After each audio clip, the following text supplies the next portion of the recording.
Hello and a pleasant day. I am Adrian Samson, here to present to you my DYOE experiment entitled The Human Body Kinematics of Human Motion.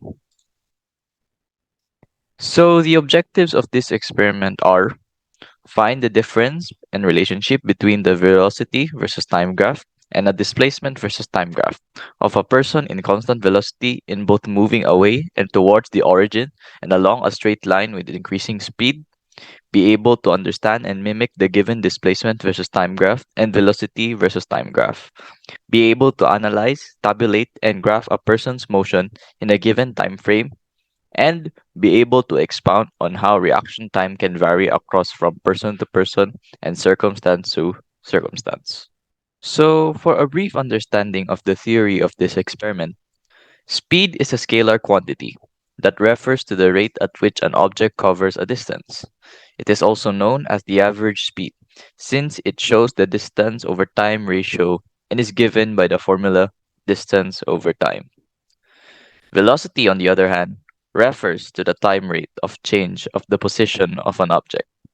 The change in position from starting point to an end point is called a displacement.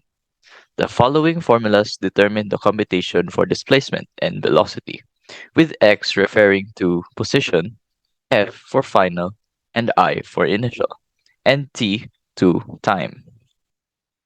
Acceleration, on the other hand, is a vector quantity that refers to the time rate change of an object's velocity. Anytime a change in velocity occurs, the object is said to be in constant acceleration. So we move on to the materials needed for the making of this experiment, which are the following: Logger Pro, which is an app, a meter stick or ruler, and a stopwatch. So for the procedures of this DYOE, there will be a total of 4 experiments to be done, namely, determine the graphs for human motion and uniformly accelerated motion in the graphical analysis of human motion, graph matching, graphical analysis of motion, and the test of reaction time. So here are the following procedures of each experiment. So to determine the graphs for human motion and uniform accelerated motion in the graphical analysis of human motion, here are the following steps and procedures that we need to take. So firstly, we need to prepare the necessary materials for the experiment, which is only Logger Pro app for this experiment. Then we need to log in our respective Logger Pro app. Then the third step is we need to envision what a certain situation might resemble when graphed. Like let's say when a person is in constant motion, etc., etc. Then we log and type the respective situation in the app. So take note, the results were predicted by drawing the displacement versus time and velocity versus time graphs in various conditions.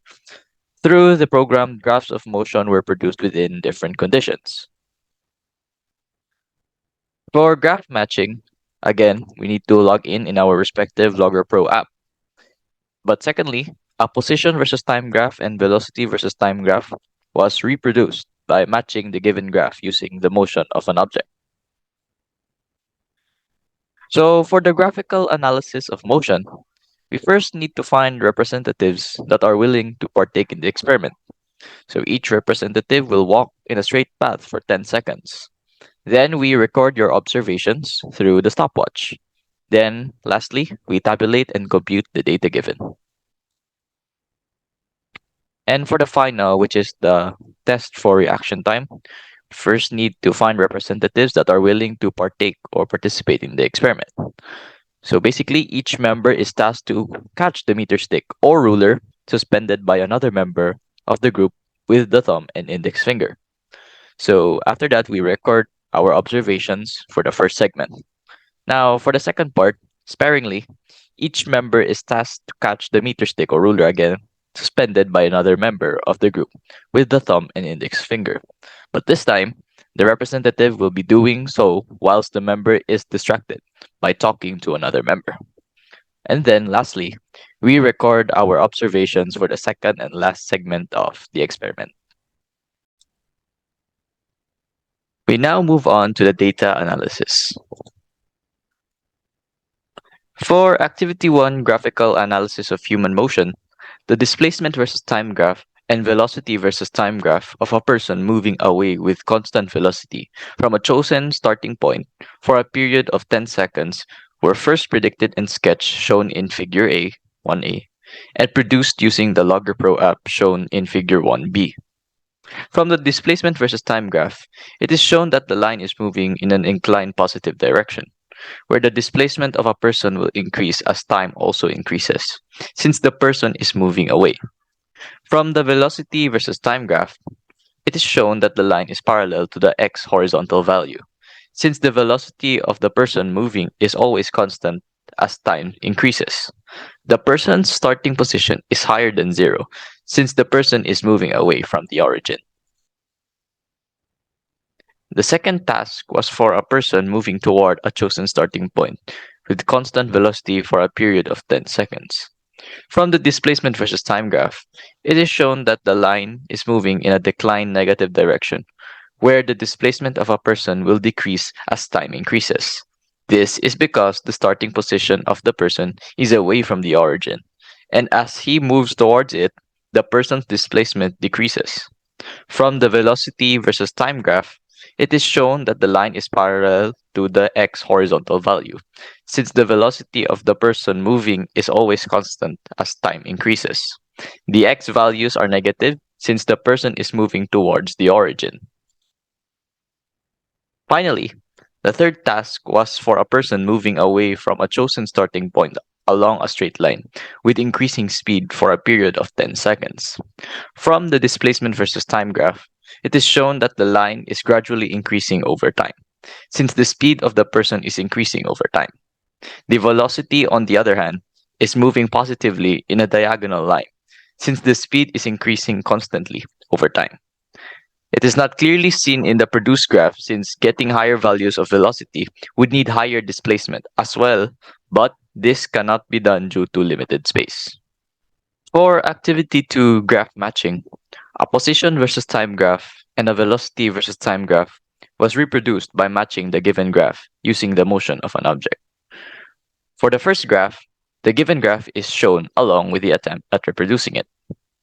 To reproduce this, the person had to hold the object 1 meter away from the scanner and wait to give a consistent zero displacement. The person then had to move away from the origin with constant speed to match the inclination of the black line. After this, the object stayed put and then moved towards the origin again with constant speed to match the decline of the black line.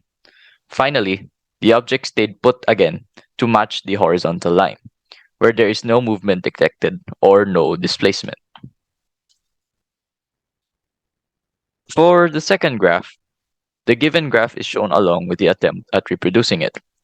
To reproduce this, the object stayed put for a few seconds and then quickly moved away to match the positive straight vertical line, which means an increase in velocity. After this, the object was moved at a constant speed and then stopped to rest again. The object was then moved towards the scanner quickly to match the negative straight vertical line and then moved at a constant speed. For activity 3, graphical analysis of motion, the following table shows the total displacement, average velocity, and instantaneous velocity in relation with time. Based on the results, although it can be seen that the student increased in displacement over time, the student was not able to achieve constant velocity every second due to limited space in the working environment. And with that, these are the graphs that show the total displacement versus time graph and instantaneous velocity versus time graph. Finally, for activity 4 reaction time, the following table shows the reaction time of catching a meter stick by the members of the group. The table shows the reaction time of the members of the group while dropping a meter stick without any signal and another while the other members are distracting the person doing the experiment. Based on the table, Ray had the best reaction time with 0.13 seconds without distraction, while Francis had the best reaction time with 0.15 seconds while being distracted by the other members of the other group.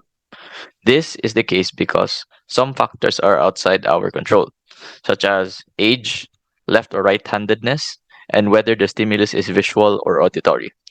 Other factors that affect reaction times are within our control, like our level of physical fitness, the presence of distractions, and how much fatigue we are experiencing. Now, I am going to show you a video of the making of this experiment, or how the procedures were done.